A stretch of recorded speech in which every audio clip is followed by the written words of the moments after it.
What's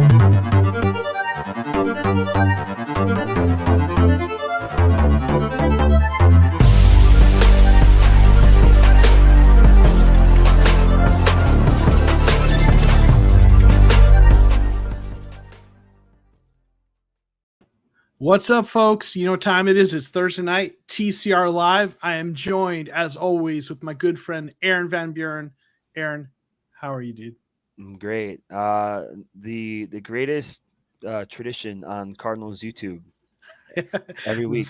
I'm putting that right now. Nice. Put that into the universe. Yeah, Like, hanging in the Louvre. We're making it a thing, Thursday nights. Although when the season comes around, we'll probably have to look at a different night since there's Thursday night football. But for now, for the off season, right? Thursday nights. So glad you're here with me hanging out. Kyler couldn't be here tonight. So, hopefully we'll have him back next week. Kyler Burd, because Kyler Murray is back. So that's good news. So yeah. So nice segue. Sometimes I get it right. So yeah, we're going to talk about a number of things Cardinals related tonight. Real quick, I want to say hey to Aarron. Thank you for being here. Happy to be here. Away. You're the man. Love you guys. Hey, we appreciate you. You're always so thoughtful with your comments and supportive. Heart. So absolutely, really appreciate you. We got Grandizer. Hey guys, how are you today? Hitting the like button to show support. Really appreciate that. Grandizer, a Dolphins fan who supports a lot of Cardinals or a lot of team content creators, not just Cardinals or Dolphins. Really great supporter of the community in general. Really appreciate you. So we got a couple of things we're going to talk about tonight. And the first thing we're going to get into is, something, we want to talk about a topic that is related to something, very, very significant that happened this week. And, we all probably heard by now that Jeff Gladney, the cornerback the Cardinals had signed, passed away in an automobile accident.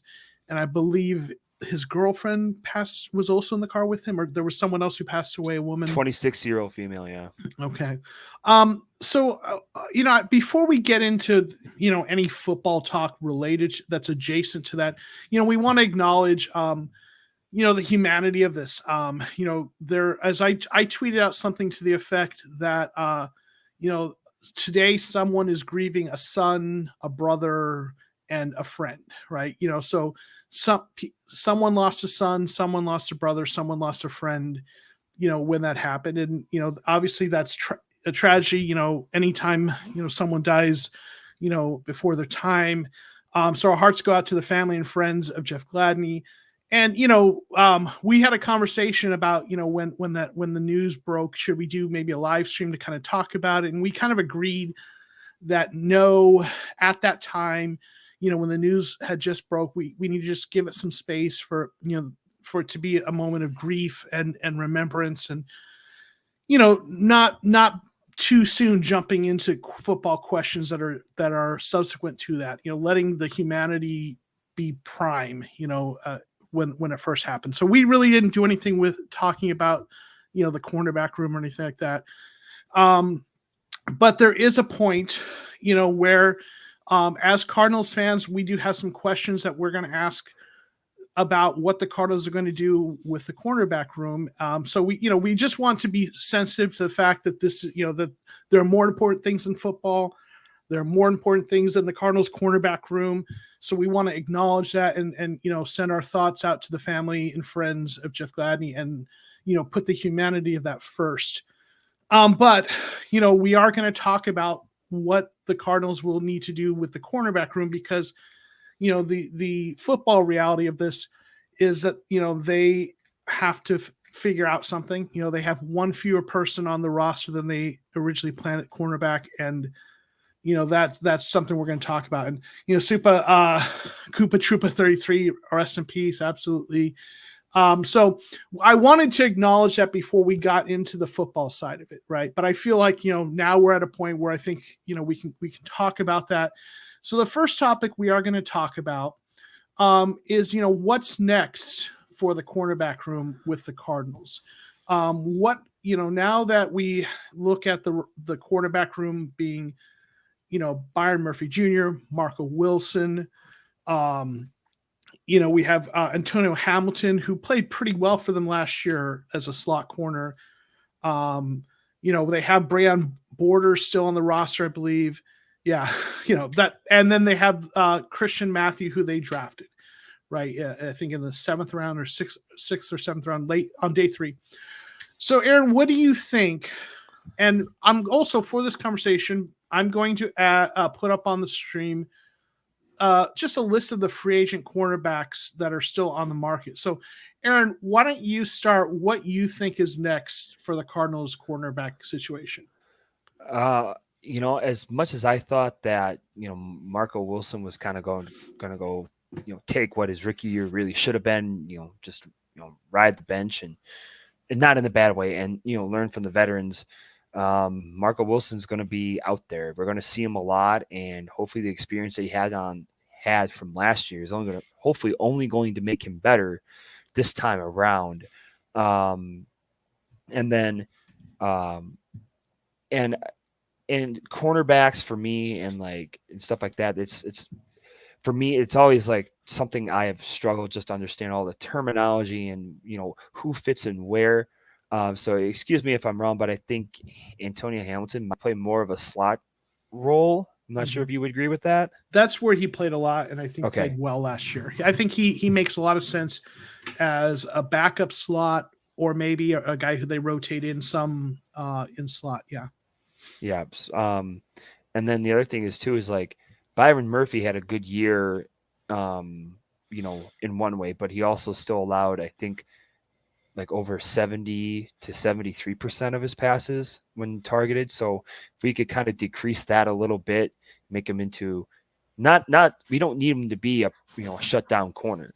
We don't need anybody to be a world beaters, but if they can all play above average ball, then the Cardinals are going to be well set off because, outside of, well, never mind. I was going to say there still are good receiving threats in this league, but obviously the biggest factor in one of those being actually valid is gone with Russell Wilson in Denver now. So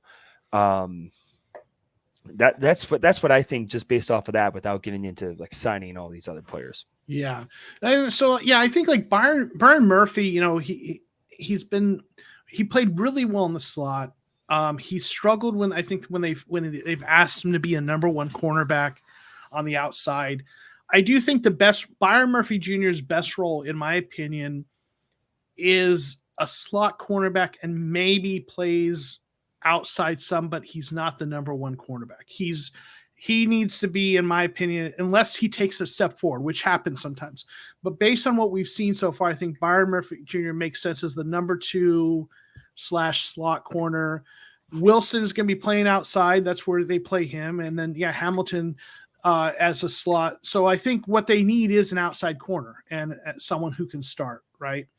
So I would agree with that assessment. Real quick, we've got just a couple comments. Aarron saying maybe we can get Hayden for cheap. Joe Hayden, that's a possibility. Veteran corners play well late. Guys that are in their mid-30s continue to be solid. If they were good early, they play well. Then I'm assuming AJ Bowie, who's Super Koopa Troopa 33, saying that would be a possibility. So yeah, clearly they really ought to sign someone, a veteran, and I think we probably both agree, based on having Hamilton, who's a slot corner, and Murphy, who plays better in the slot, what they need is an outside cornerback, right? Yep. So who are some of the folks that I know you're really big on Kevin King. No. No, but who would you look at? Here's, I've got the list here, it goes down a little further, but I think I don't think there's anyone when we get this far down the list that our players will really be interested in. I think the kind of players we're looking at are, on this top half of this list. When you look at the actual names, who would you recommend, or do you think might be a good fit? Well, kind of going off of what Elowen said, it's Joe Hayden. I actually, I wrote an article, about replacements for, the late Jeff Gladney, and Joe Hayden was the first on that list because, he's made 3 Pro Bowls. He's got, 29 career interceptions, 7 forced fumbles, and over 500 career tackles. It's exactly the guy who you want. You want somebody who He has seen it all. Mm-hmm. He can impart his wisdom onto the younger guys. I still think he's playing at a high level because ever since PFR started tracking advanced defensive stats, Joe Hayden in the last 4 years since 2018 has allowed less than 60% or less passes when targeted to be completed his way. And for the Cardinals, especially towards the end of the year, like they still did a good job. Like they weren't the worst unit, but it was just clutch throws by the other team that would just take all the wind out of the sails. And so Joe Hayden would definitely be one of the guys that I would look to sign right away. Yeah, I like that. Like I said, I look at like Casey Hayward Jr. was like I think he was 32 years old last year as a free agent, and he played really well, right? So like it's in it. I will say it's kind of funny to me because like cornerback, you think as a position where speed is really important, and those are the positions where you think that when players get older, they break down and they're not as effective. Those speed oriented positions. But for whatever reason, cornerbacks play long. If they're good, they keep playing well into the 30s. So I like that. And real quick, I want to say to Tapatio, man, appreciate you being here. He's free today to join the stream, available. So we're glad you were able to make it. And then Soccer Shoes is saying we need to sign 2 cornerbacks, not just one. I think bringing back Alfred at this point is imperative. He knows the defense and was our best corner a lot of the year. And Soccer Shoes makes a point that I think really kind of segues to something that I was thinking about here, and I kind of wanted to mention, like I would generally agree that they need to sign 2 cornerbacks. They may or may not both make the roster. Remember last year they signed Darquez Dennard, who I liked that signing because he could play outside and slot, but he didn't end up making the roster. But they signed him, and he competed. For me, the names that I think they should go after depends on if they go for 1 or 2 signings. And let me kind of set up what I mean by that. If they're just going to sign 1 cornerback, add that person to the room and call that good, then I think they need to go with someone established like Joe Hayden, like you're talking about, someone who isn't really a major injury issue. I would even say Xavier Rhodes. I know he's had a little bit of down periods for a point in his career, but he's been better lately. Someone like that. But I think, Joe Hayden is a really good name if that's what you're looking for. If you need that one guy and you're only signing that one guy. But if they're signing 2 cornerbacks, then what I like is I like making one of those signings, maybe a young guy, kind of like what they were trying to do when they signed Gladney, a guy with potential who maybe hasn't, lived up to that early on in his career, and take a chance. Like Vernon Hargreaves, for example, a former first-round pick, hasn't been great. But if you sign someone like Alfred and Hargreaves or Hayden and Hargreaves, then like what you do is, one of those guys is going to be good for you, and the other one you're taking a chance to see if, you get something. It could be someone else, right? Maybe it's Mackenzie Alexander, someone. So to me, like, in my opinion, like the names you signed to Penn, are you going with 1 or 2? Let me real quick just say hey to a couple of folks, and I'll give you a chance to respond to that, Aaron. So we got Peo Time. What is up? Appreciate you being here. Peo, great dude who's in here. Gary says Alfred must be resigned and 1 more. I really like Alfred as a resign. I know that the health is the big concern with him, but if you're signing 2 guys, I can live with that injury history. You know what I'm saying? But Alfred played really well, last year. So what are your thoughts on kind of some of those names and that kind of approach, whether between doing 1 or 2 cornerbacks? I'd rather just stick with 1, because the heart of the matter is that some of this money that we got from the Jordan Phillips cut has to go towards Murray's extension, or be the breathing room, or whatever it is. I would say though that extension, depending on, isn't going to add cap. If they can do it in a way that doesn't add to the cap hit this year. True. I don't know that would be, but there are other positions that you can argue they need to spend that money on. Mm-hmm. But I would rather go with 1. I mean, whether you're a Joe Hayden guy, or you're a Jack Rabbit Jenkins, or or even, I proposed in the article I wrote on Raising Zona, hey, why not try to trade for Darius Slay? You know, the Eagles, they got a better offense now. They don't need another corner. It's just like shoot your shot. It could be another time move. Mhm. Besides, we showed that we don't like our first round picks anyways, so might as well just trade for someone who's proven. And then the other thing that I just kind of want to offer a rebuttal for is Vernon Hargreaves, Okay. or Hargreaves, however you say it. Yeah. He was first round draft pick by Tampa. He struggled. Since 2018, he's been close to 70% or more in completion percentage when targeted. And also, he was the guy who got the Bengals a penalty in the Super Bowl for running off from the sidelines. So I don't want that guy anywhere near this team. Listen, I wouldn't go to bat for him hardcore.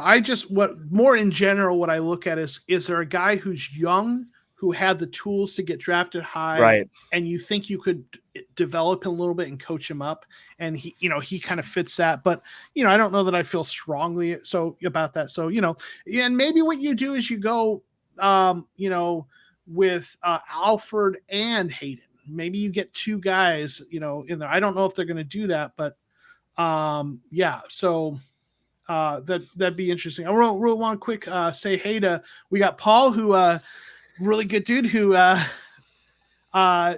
is advocating for Kevin King. So maybe we go with Kevin King. So Paul, just so you know, Aarron loves Kevin King, right, Aarron? Yeah. Right. Wholeheartedly. Yeah. So he's not a believer in Kevin King. Kevin King's young though, so I mean, it wouldn't shock me if they did, to take a shot at him, right? That would be so like parallel universe. Packers get what's his face, and we get Kevin King. I'm like, good Lord. I know you don't like Kevin King, but I don't mind taking a chance on a younger guy if you've got some vets, if it doesn't work out, right? So real quick, want to say hey to MKT Bongo. I see Isaiah Simmons playing cornerback. I mean, he could play a little slot, but they're going to keep him at linebacker. I see him as more of a, if they wanted to move him anywhere else, he would be the safety that Deion Buchanan wishes he was. Yeah. Mr. Mono saying if you trade for a guy, AJ Terrell, it's not happening. We'll draft capital. They go quarterback next year. They're not going to do that. I mean, you would have to make an offer that's. I mean, I'm not trying to say he's Jalen Ramsey, but they drafted him, a couple years ago. He made a huge jump in year 2. Looks like a legit number 1 cornerback. Right. You don't trade that guy away. Nope. So I mean, I'd love to trade for him. The Falcons aren't going to do it. They're trying to build, and they've got. When you hit on a first round pick like that, you're not going to do that, right? I want to come back though. Peo had an interesting question. That's I love Peo's questions. He always kind of throws stuff out there that's just kind of curveballs. If you had to trust a player in the Cardinals to do your current full-time job, who would you pick? Man, that's tough. I need a second because I have one person that would be like, oh well, duh, but I want to make sure that's not just a surface answer. Well, I think we can have fun with this. So I mean, I don't know. I mean, give it your best. I'll listen. I'm going to have to pick someone who's going to be a sociology professor. I mean, that's, so, that, the prerequisite for that is having a PhD in sociology. So I don't know if anyone currently on the roster has that educational background. Okay. I got it. Yeah. Okay. So who's your pick? Can it be a tie? That I think so. Yeah. Okay. It would be so for those who don't know, I am a strength coach / personal trainer. And so it would be a tie between obviously JJ Watt and actually Marcus Golden. Watt obviously, he's a big dude, so he knows the grind and everything. He works with some great minds, Waukesha, Wisconsin at next level. They do great stuff over there, so he probably knows that. But Marcus Golden would kind of be a little bit more of the hype guy because he's like, I love Arizona and never want to go anywhere else, especially after his time in New York. So those two would be my tie. That's good. I'm going to say JJ Watt would be the guy I would pick to be the sociology professor, because I mean, you know, yes, he doesn't necessarily have a background in sociology as far as I know, but he would be entertaining in the classroom, right? You know, I see him getting the textbook, just managing to be 2 weeks ahead of the students, prepping some lessons, and he'd be entertaining enough that it would work. So that's who I would pick. So yeah, that's an interesting one though. Yeah. So real quick, let's see. Let's get a couple of say hey to some of the folks. We got Agent 47. What's up? Appreciate you being here. And yeah, so oh yeah, and then Peo is your boy Aaron Donald about to retire. We're hoping so, right? And then Max Garcia being tossed in the air. Right. As a pharmacist, I would choose Buddha. He was a dentist last week in a bar. Where do you find this news? I don't know. I did not hear that at all. I don't know. So, you know, that's a great question though, Pale. That was really sparked some good conversation. So okay, so cornerbacks, yeah, I think we both agree they need to sign at least one veteran, though, right? Someone who's going to be able to start outside for them, right? And maybe two, at least, depending on how they're going. So let's ask another question though. Besides cornerback, because June 1st is come and gone, right? And you know, a lot of folks are, you know, like eagerly anticipating are the Cardinals going to make moves. You know, obviously they as Grandizer mentioned, you know, the Jordan Phillips, they released him. They actually released him weeks ago with a post June 1 designation. You can do that with think up to 2 players, if I'm not mistaken. So they designated him as a post June 1st. I think he signed with Buffalo. So that $10 million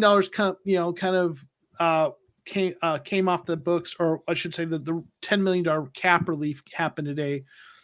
Are on June 1st. So they've got a little bit of room. I think about 11 million in cap room. So Aaron, what do you think aside from cornerback that I think is clearly an imperative? What else do you think they need to do? Well, kind of to echo, you know, Koopa Troopa, and then also our, you know, co-host Kyler, who couldn't be here tonight. It's going to be on the defensive line. And Kyler just, you know, published an article on Raising Zona that dropped maybe about 2 hours before the show, not even. He was talking about defensive tackles because, you know, that's been a big area of emphasis all offseason. And one of the guys that he thought that was the most, you know, value is Linval Joseph, who was recently on the Chargers. He had 87 flat PFF grade.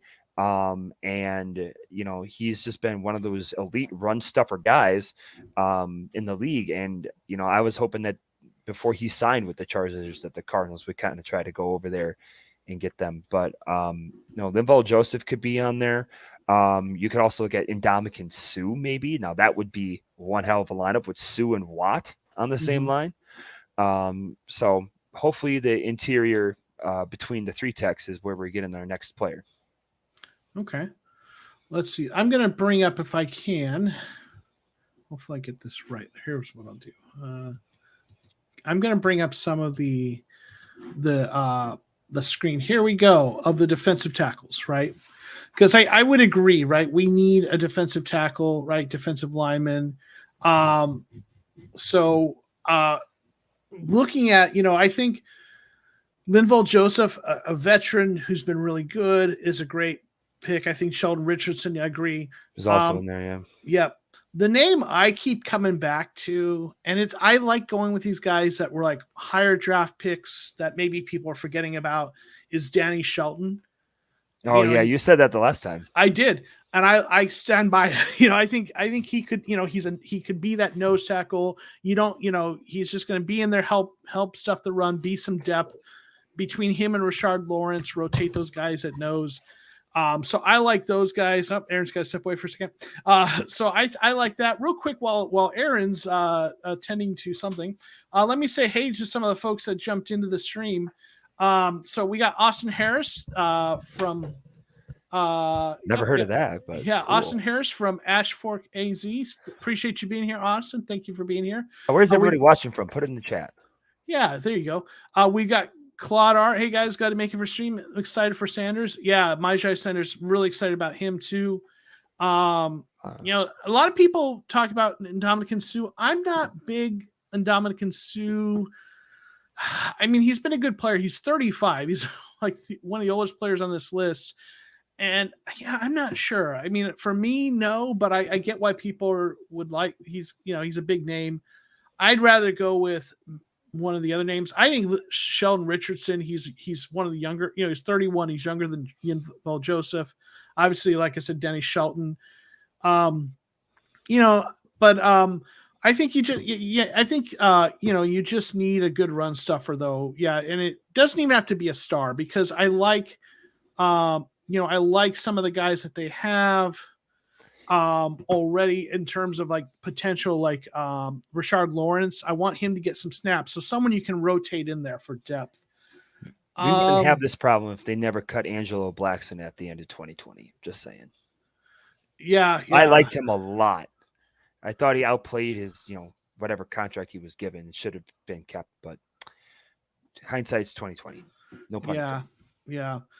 Real quick, you asked where people are from. Coming in, we got South Texas. Nice. I went to grad school in North Texas, so I lived in Fort Worth. We got Paul, who's from Central Florida. Nice. We got Grandmaster's in Phoenix. Then why are you a Miami Dolphins fan? Maybe he's like Chase Edmonds, like I don't know, secretary. Yeah, maybe, I don't know. No, but hey, so from Phoenix, okay. We got the Walker in here. Appreciate you being here. Sorry, I joined late. Have you talked about Darrell Williams? We haven't. I think we talked about that a little bit last week, but I think we really like the signing as nice depth there. So yeah. And yeah, the issue with Rashard Lawrence is the injuries. That's the problem, right? Staying healthy, and that's why you need some depth, right? I'm saying is Angelo Blackson. I think is that who that you're saying you like? Yep. So that's a possibility. There's a lot of names on there. They just need to sign someone, right? We got Queen Creek, Arizona. We got Levine, Arizona. Recently moved from Phoenix. Okay, awesome. I am in Southwest Georgia, which is where my career is probably. But I think that defensive tackle, in addition to cornerback, is probably the big need. I think that's definitely the priority. Oh, we got Sedona in the house. Sedona is a wonderful place. Awesome. So, in addition to nose tackle or defensive tackle, are there other positions that you think they should look at? I don't really think that. I mean, we talked about corners, defensive line. I mean, I don't know. Maybe like a camp body wide receiver is like the last thing I would say. Excuse me. But other than that. Well, let me ask you this question. Let me ask the question a different way, because a lot of fans are saying they think they should get another edge rusher. What do you think about? Do you think that they need another edge rusher? No, you drafted it a lot. You have guys. They just, they got to stay healthy. You got Gardeck. You got Watt. I mean, you have the two rookies and whoever else. I can look on the depth chart here because I can't remember all these names. So many defensive linemen. Zach Allen is the other one. That's what I was blinking on. You signed Kingsley Kiki to see what he has. So, I mean, it's 90 guys go into camp and 53 come out 3 weeks later. So it's may the best man win. I wouldn't sign anybody else. Yeah. Real quick, we got Brian Wallace from Spokane, Washington. Awesome. Enemy territory. Then Grander's saying he was a Dolphin fan since the 70s, of course, way before AZ had the Cardinals. I used to call them St. Louis Cardinals. Nice. Grander's asking, but you're not from Georgia, are you? What about Aaron? Yeah, I was born in Mesa, Arizona. So I am originally from Arizona, and I moved to Texas in 2008 to go to grad school, and then got the job in Georgia. So yeah, I'm not originally from here. So yeah, I would agree with you. I know there's some fans who want them to sign. I've heard Carlos Dunlap as a name. People liked. And I mean, I know, when you are missing out on Chandler Jones, like that's a big loss. But like there's a certain numbers game. Like you've got Marcus Golden, who I love, who's a starter. Then they've kept Devin Kennard. They've got Dennis Gardeck, and then they've drafted 2 guys, and then they have Dimikaji from last year. That's 6 guys. And in terms of edge rushers last year, I think they kept like 5 on the roster.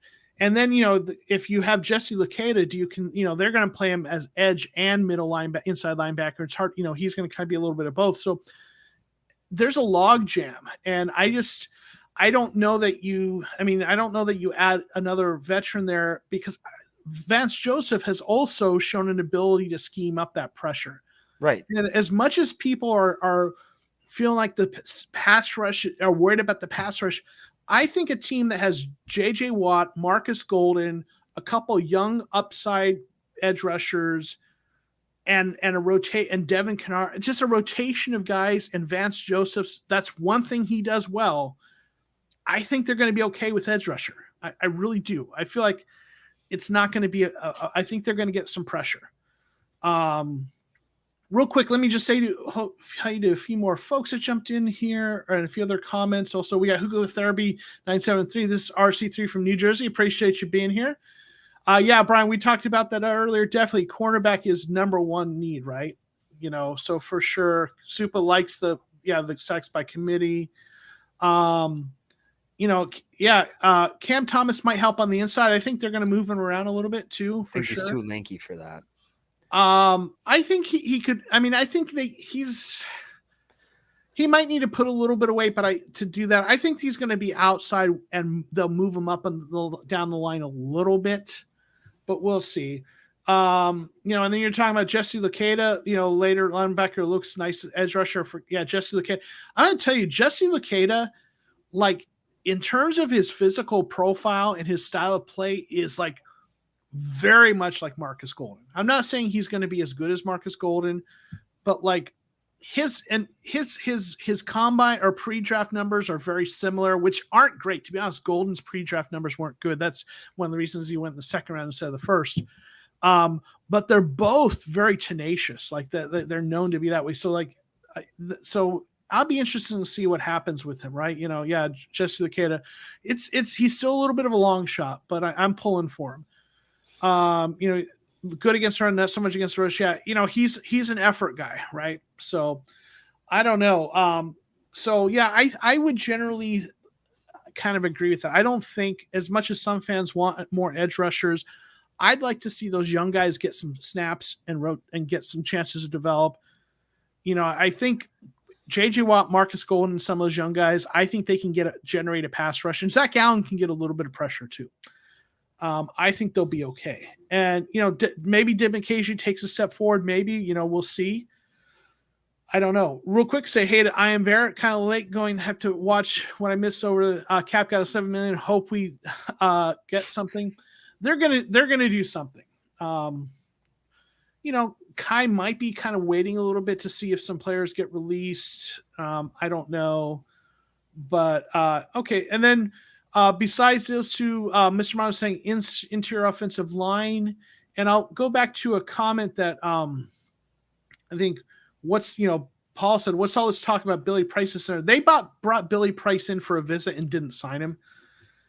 I do think like you could argue that they need a backup center, but the tough part is if they sign a guy that I've looked at the numbers game, they keep between 10 and 11 offensive linemen each year.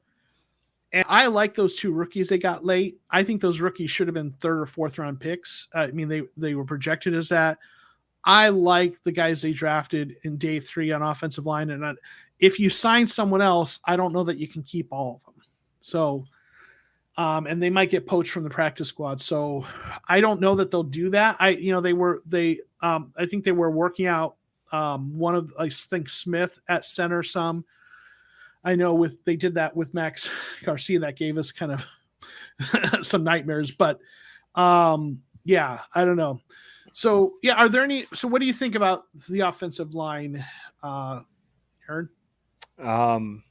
Well, I'm just trying to look through on Spotrack right here, or Spot Track, however the heck you say it. About interior offensive line. Obviously, that's my specialty. I played it through college. Do you I think they mean, need to add someone? did they end up drafting a guard? They Remind me. drafted 2 guards, right? They got Marquise Hayes, who's Oh really a guard. yes. Marquise Hayes is truly a guard. He's not going to play center. And then look, something's Luke. I can't. Lucetta Smith. I always mess up his name, but Smith. Okay. Yeah, and I now know what you're talking about. Yeah. But in free agency wise, I'm not seeing anybody who really moves the needle here. When you got guys, Smith. Sorry.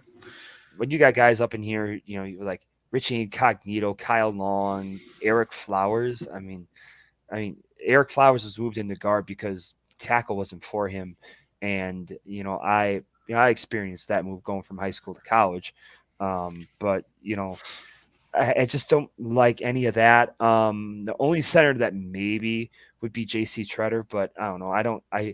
With his NFL Players Union stuff that he did, I didn't really like him. So personally, I would say no, but that wouldn't be a bad backup either. I don't think they sign anyone. I don't necessarily think they need to, But Paul, great comment. Yeah. Yep. So let me ask. Here's one more question about the offensive line. How effective do you think Will Hernandez will be this year? You have to look at it that in the NFL, any sort of way that you can have some sort of familiarity, it's such a leg up on everything. I mean, it's part of the reason why the Cardinals went out and got Marquise Brown, Kyler, Oklahoma, boom. Plus, you got Kingsbury, who basically used a similar offense. And so that's what they're hoping for. And that's the same thing that's going to go on with Sean Kugler and Will Hernandez. So they were the reason why UTEP kind of had a dare I say renaissance season, or got some attention when they were in the draft, because of course Aaron Jones was the running back down there. So I think it's going to be good. I think Change the Scenery is going to do well.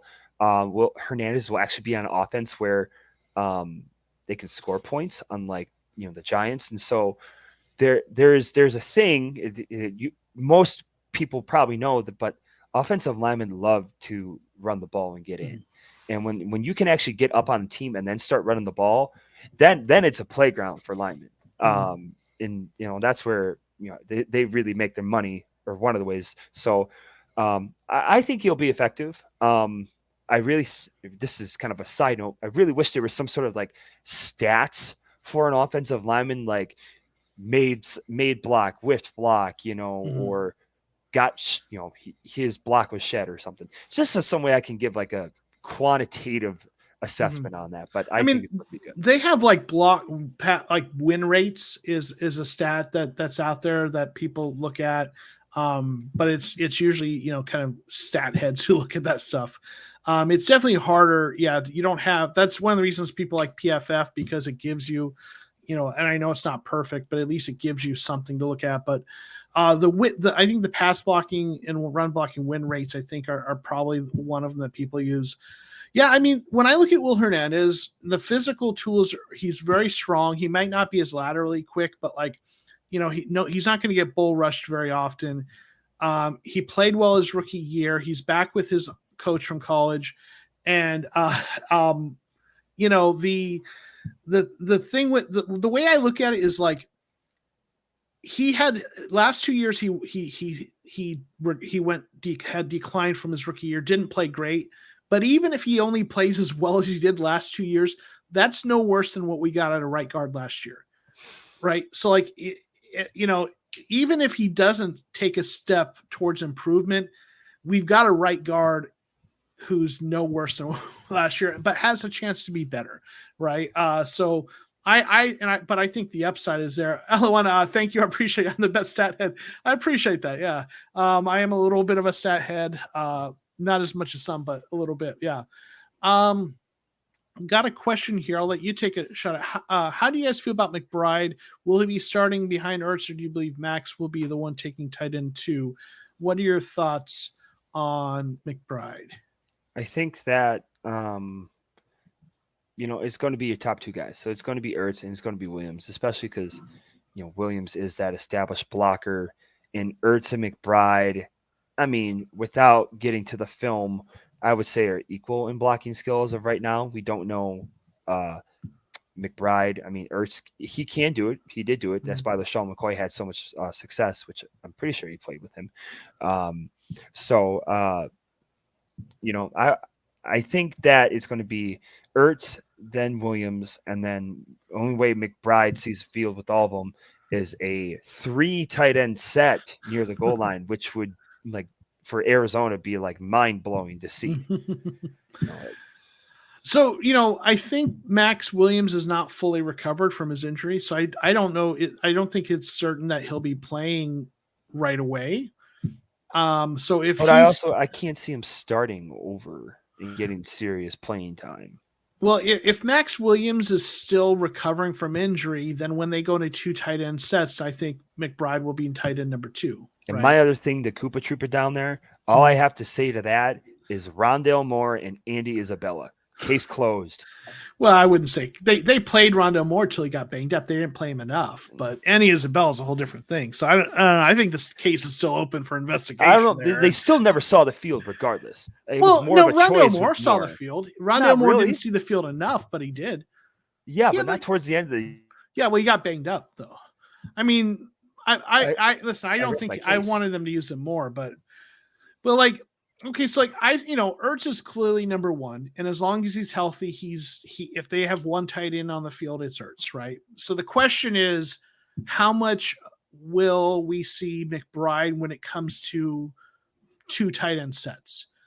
And I think when the season's over, when all is said and done, Ertz will lead in snaps for tight ends. I do think Max Williams and Trey McBride will maybe be fairly close in splitting snaps, especially if Max Williams is missing time in terms of injury. So I think when it's all said and done, McBride and Max Williams will have a similar number of snaps this year.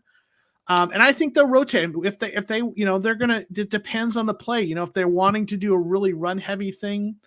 I mean, actually, McBride's supposed to be a better blocker than Ertz is. So you might see situations where with heavy sets, when they're really trying to block, they might actually go McBride and Max Williams. That's only, that's rare goal line kinds of things. So I think you'll see him, but he's rookie tight ends don't usually get a ton of playing time. So he'll be mixed in some, I think. Super Cooper Chip thinks he'll be featured in the run game. I could see that,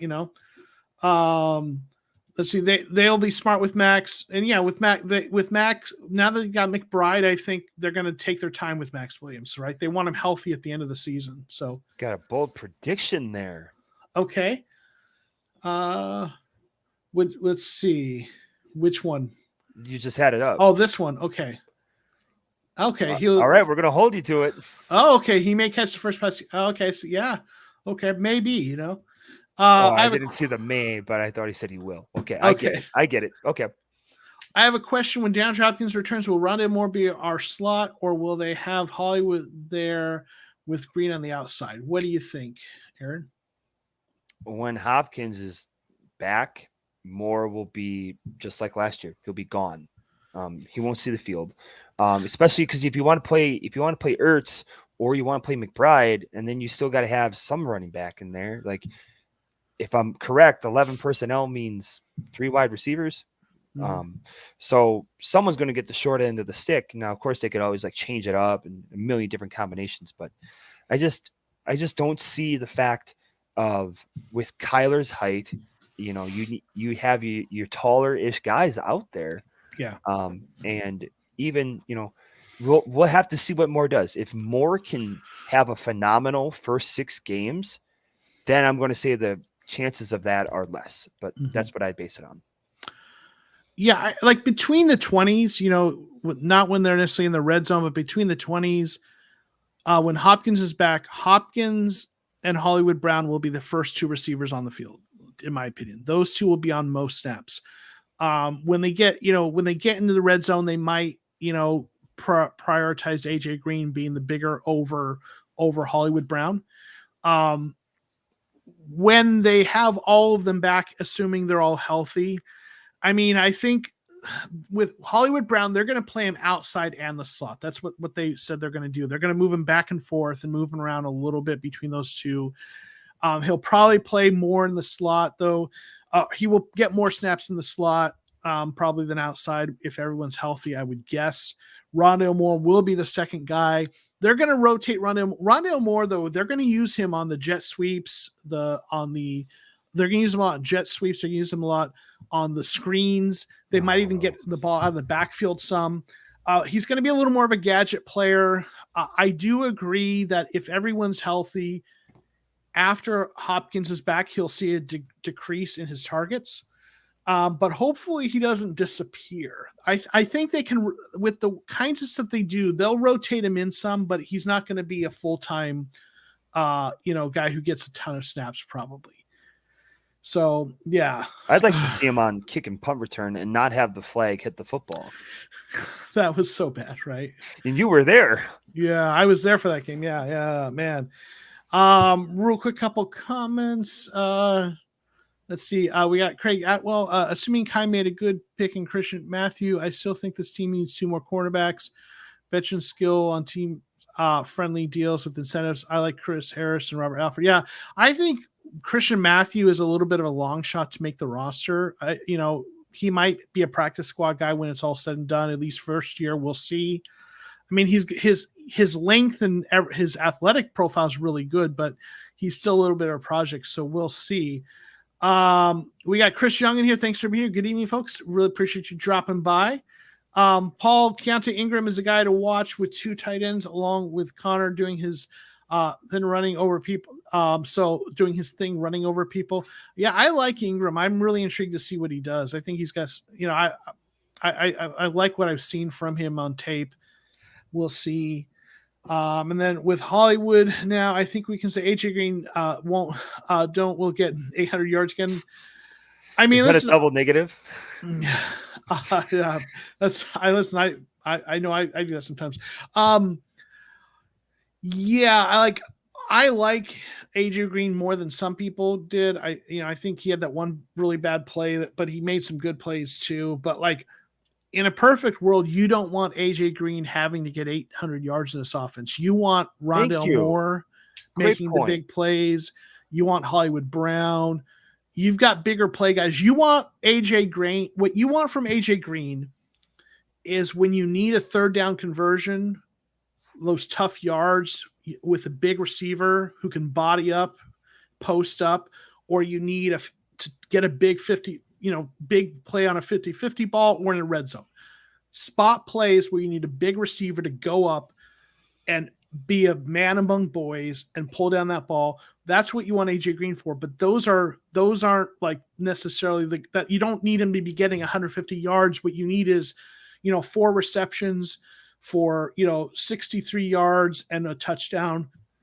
And those receptions came when they needed it, right? Would you kind of say it was like a combination role between pre-DUI Michael Floyd and pre-injuries Jermaine Gresham? I think that's fair. Yeah, I mean, he's, there were some plays he made where he just went out there and looked like a grown-up playing with kids. He right. goes up for those big, and it's one of those things where if that's his role and you get him to make those plays when we need those plays, that's super valuable, right? But I'd much rather see the bulk going to guys who are getting big plays, to guys like Brown and Hopkins who are more big play receivers, deeper. AJ Green can make the big plays deep on 50-50 balls, but you don't want to be doing those all the time. You want to have some plays where your fast guys run past their guys, Right. So I think we'll hit on one more topic that we wanted to talk about. And it's not really as much a question as, hey, Kyler's back at the OTAs, right? So everyone has been kind of talking about Kyler all off season, and the the media narratives about him have been kind of, how it is. Like, folks like to stir up stories because that gets clicks and views, and so oh no, Kyler's not at voluntary OTAs, and he missed, I guess, first day or two of that, and then now he's there. What are your thoughts on Kyler being at OTAs? It's great. Yeah. This is from, this is everything that I said last week. And of course, like, I'm not taking any of the credit. I'm not saying like he heard this stuff, because I highly doubt that would ever happen. But no, this is what you want for your franchise quarterback. Mm-hmm. I mean, you want to see him, even though it's may not be going the smoothest. You're still there. You're present. The teammates are there, and if your team leader is in the building, that's going to draw other people back in. And that's the one thing that this team needs, is that tight-knit unity to not fall apart when things get tough. I mean, they've made tremendous strides since Murray's gotten here, and there's no doubt. However, there's still, little seams that we got to fix, because we've seen what happens when those things burst, and that's what happens the last 2 years. So I love it. This is what a franchise quarterback does. And at this point, I just want the deal done. At this point, I don't even almost really care what the money is. Get it done, and let's start talking real football in 2022. Yeah, I think Kyler, and I've been saying forever, I think Kyler's going to get paid. It's just a matter of time. I have for a long time been saying I felt like all the drama and what folks have been saying about this in kind of in the sports media circles, I feel like they were overblowing it. I think it was just a standard situation where a guy's trying to it's posturing for contract negotiation. It's the business of the game. It happens. Sometimes agents and players and teams do things to try to put pressure in the public circle, but that's just part of it. And I've just never felt like it was a big deal. I figure what's going to happen is they'll get the contract before the season, and everyone will be happy, and we'll all look back at, it wasn't a big deal. Right. So, I saw this. I saw someone said Jeff Gladney's passing might have touched. I don't buy that. I mean, I saw some tweets about that. Like, I think some people like have tied, and I feel like that's the folks who've been kind of throwing tweets out there about that have kind of, maybe that's a little tone deaf in my opinion. It's like, I think Kyler probably always planned to not be there for some of them and planned to be there when he got there. I just don't think players, like, in these situations, just on a whim, like, oh, I'm going to not go to OTAs this week, but I'll go now. I think he always planned to miss the ones he missed and attend the ones he attended. And I think for most players, it's always kind of that way, barring unexpected things happening. But I don't know. I don't know that, but I think we often kind of outside, we want to make these narratives. And I think it's, I think I think Kyle probably had some workout stuff going, had some plans, and it was all, he wasn't the only player who wasn't there. And then he came in when he did. And I think it was always part of the plan. Real quick though, I want a completely different topic. And yeah, Paul, news from the net. JJ Watt and his wife are expecting. Congratulations. How is her name? Kalia? I always it's hard time with her. I don't ever pronounce JJ, and I apologize if I'm mispronouncing it, Kalia are expecting their first child, so congratulations to them. So that's awesome news. Yeah, so congratulations for them. So do you think Hollywood Brown will fit our scheme, and do you think he will get an extension? I had written about this on Raising Zona, about the potential about Marquise Brown getting a contract extension. I don't know where the article is. I know it's still up there, but take forever to find it. But I think he will. He did have some moments that in Baltimore where he looked like, a legitimate deep threat, and, he played well sometimes, but obviously run first offense, kind of muffles that a little bit. Only obstacle I see to him getting an extension is Murray's extension, then DeAndre Hopkins, what happens with him, if JJ Watt decides to stick around, and then who knows what, maybe, I don't know when James Conner deal is up 3 years from now, who knows. But I think Hollywood Brown, his contract runs through the 2023 or 24 season. So it's like a log jam of contracts and big ones coming up that if I had to give it a percentage wise, I'm sticking right at 50%. I personally don't at this time. I don't think they really should give him an extension until they kind of see what they really have and where their finances are. Because cap 2 years down the road from now, who knows what's going to happen with it? The changes. We could be looking at an extra $50 million in team cap space all across the league. Who knows? So 50%.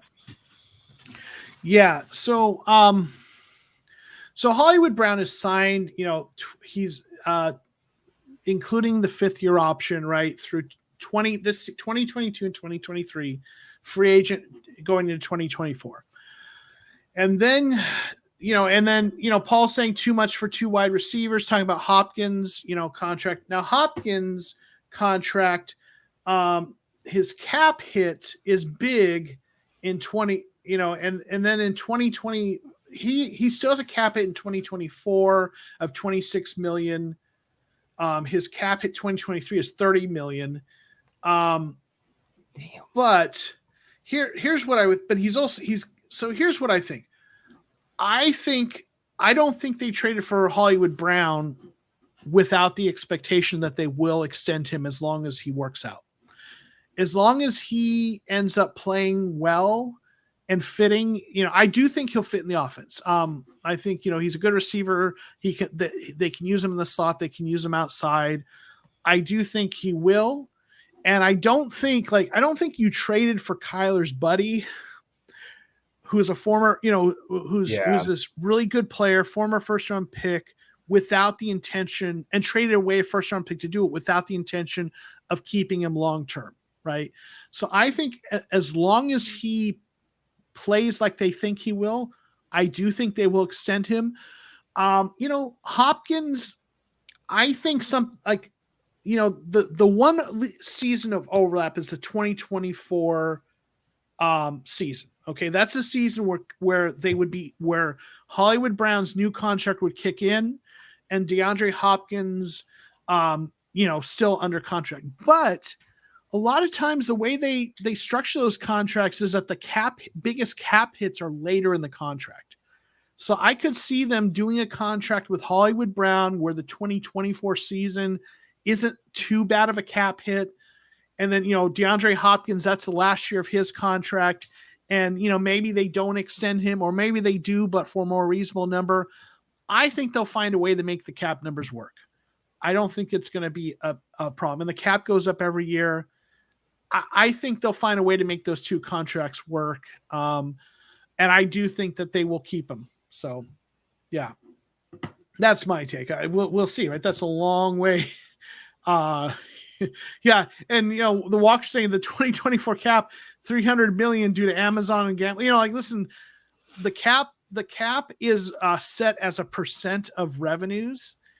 And as these revenue deals keep going up and they're getting, I think the Sunday ticket is going to be, is going to go away from DirecTV, and that's going to have implications. The gambling stuff that these now have, kind of are allowing with, that's going to, so I think they will keep them. Yeah. Yeah.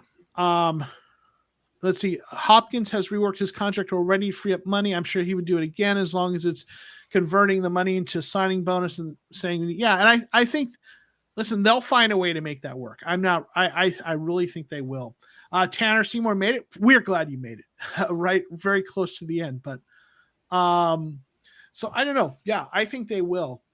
We're pushing an hour. We're at 59 minutes and 36 seconds, Aaron. So Aarron, while we kind of wrap this up, first let me thank everyone who's been here. Great comments, great Seriously. questions. Yeah, you guys make this live stream what it is. If it were just me and Aarron here talking to each other, I mean, Aaron's great. I love talking with him, but it's much better with you all here making the comments and questions, giving us things Your to opinions. think about. Yeah, absolutely. So your opinions, your questions, we definitely appreciate that.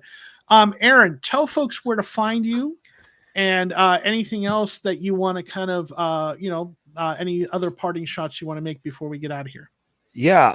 So, I just became the site expert at Raising Zona on Fanside a couple weeks ago, working on really, being daily as much as that. And, actually, if you don't mind, if any of you guys are looking to become, contributors and you actually get paid for your writing and you want to do that, message me on Twitter right through there and we can talk about it, see if you're, if it really fits you, and we can go from there. But if you're passionate, you want to get actually paid to write about the Cardinals a little bit, you don't need to be a journalist. Message me, we'll talk, we'll figure it out. I'll have, the Twitter account up soon. Somehow we're having some issues with that for the actual Raising Zona, but otherwise my Twitter handle is down there. I don't really have anything else tonight. That's really it. Yeah, well, yeah, and I know I've mentioned before. I wrote for Raising Zona years ago, and it was a really fun experience. If you're looking for a chance, if you love Cardinals and you like to write and and you'd like to kind of get some experience, and it's a great place to kind of get your kind of foot in the door. So yeah, I'm not a journalist. I just play one on YouTube. Yeah, and yeah, thank you for reminding everyone smash that like button. That really helps. Hitting like, commenting on everything that helps feed the algorithm. If the Cardinals win the Super Bowl, will you play guitar for us? Absolutely, I will. If the Cardinals win the Super Bowl, I will definitely pluck that guitar off the wall. He'll be the halftime show. Yeah, I'll be that right. Oh, jeez. Yeah, but I'll play guitar. I mean, geez, Joe Comeau and Beyonce. Right.